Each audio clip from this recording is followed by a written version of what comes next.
శ్రీనివాసపురం గ్రామ సర్పంచ్ గారు ఎడ్లపల్లి రాధిక గారు మన మధ్యలో ఉన్నారు. ఈ సమయంలో వారు వచ్చి ఈ సభను ఉద్దేశించి ఒక 3 నుంచి 5 నిమిషాల వరకు గ్రీటింగ్స్ అందించి ఓ పల్లవి చరణం పాడవలసిందిగా ప్రేమతో రాధిక గారిని ఆహ్వానిస్తూ ఉన్నామండి. దేవుని నామానికి మహిమ కలుగును గాక. క్రైస్ట్ లవింగ్ చర్చ్ వారు నిర్వహించేటువంటి ఈ మీటింగ్స్కి విచ్చేసినటువంటి దైవ సేవకులకు, ఆర్కెస్ట్రా బ్రదర్స్కు, వచ్చినటువంటి మీ అందరికీ నా వందనాలు చెల్లిస్తున్నానండి.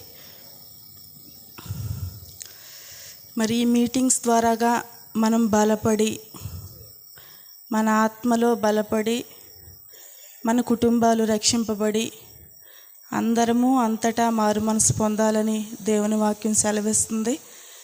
కాబట్టి మన గ్రామము ఇంకా అభివృద్ధి చెందాలని, ఆశీర్వదించబడాలని, దేవునిలో ఇంకను, దేవుని సువార్తలో ఇంకను ముందుకు వెళ్ళాలని కోరుకుంటున్నాను. ఈ అవకాశం ఇచ్చినటువంటి దైవ సేవకులకు నా వందనాలు చెల్లిస్తున్నాను. Thank you.